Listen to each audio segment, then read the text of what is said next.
Okay, mga kabugrak, good morning. So, andito na naman po muli ang inyong lingkod. Ang makulit na si Bugrak. So, napa-video ako ngayon. So, dahil sa nangyari sa akin manok, kung napapansin nyo, nandito tayo sa harap ng aking keeping area. So, itong manok na to is 2 times winner.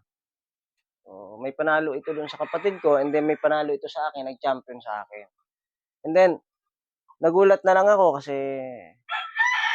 biglang hindi nagtutunaw, napansin ko siya na matamlay. Sabi ko, anong problema? So, inimbestigahan ko, halos 1 week ko siyang problema. So, ano yung natuklasan ko? So, mga kaibigan, ang ginawa ko sa kanya is pinasuka ko. Sinaksakan ko ng hose na galing sa gripo, pinasuka ko. Linabas lahat ng kinakain niya. So, nung nailabas, binigyan ko ng tabletas na pampatunaw. Sa unang take, hindi kinaya. So, akala ko okay na kasi nagbabawas na siya, nakakapag-ipot na. Pero may green pa rin at may puti. So, sabi ko, anong problema kaya nito? So, tapos napansin ko, may nadagdag pa isa ito. So, sabi ko, parang may hindi maganda sa manukan. Anong nangyayari? Sabi ko, tiningnan ko yung patuka namin, kung quality pa ba yung, ano. So, napansin ko yung patuka namin, yun, napagbintangan pa nga yung patuka. So, wala po sa patuka. So, ang nangyari, itong si manok, nakakain ng filter na sigarilyo, tapos lubid. So, gaano kahaba yung lubid? Ganyan kahaba yung lubid. At yung filter, ilang filter? 3 filter. Tapos, paano ko napalabas yun? Sa unang attempt ko nung una, is hindi kinaya. Wala akong nakita lumabas, pero nakita ko, nagtutunaw siya. Nakakapag-ipot. So, sabi ko, okay na. So, dumating na naman yung time na pang 3 days, busog na naman. Pagka kinaumagahan, busog pa rin. So, sabi ko, parang mali. Kahapon, nag-decide na ako na pasukahin ulit. Sabi ko, pasukahin ko ulit. Nung sumuka na, binigyan ko ng True Great, isang buo, and then sinabayan ko ng Yakult. Sinabayan ko ng Yakult. Kasi ito po ay good bacteria. And then yung True Great, yun yung magigiling. Bato po yun. Yun yung magigiling sa kanyang balon-balunan para mailabas yung kumbaga guguluhin noon yung loob ng balon-balunan para mailabas yung kung ano man ang meron doon. So, ayun na nga, nangyari nga. Pasalamat ako kasi natanggal na. Ngayon, ito yung nailabas niya. Tingnan natin.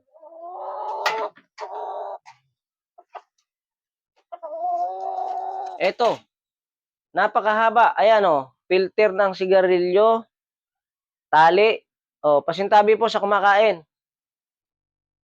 Kailangan ko lang po itong ipakita para lang po sa ma-aware ang lahat na yung pong mga tali-tali dyan sa manukan, iwasan po ninyo maikalat, hayaang nakakalat. Yung filter ng sigarilyo, wag na wag po ninyong itatapon dyan sa cording. Kasi pag ang manok, pag nagutom, pagtungtong ng 2:00 po kasi niya, wala nang paubos na laman, empty na. So, nag-uumpisa ng magutom. So, kailangan na natin doon na sila nagsisimula magwala, naghahanap ng paglilibangan kung anong pwede nilang kainin.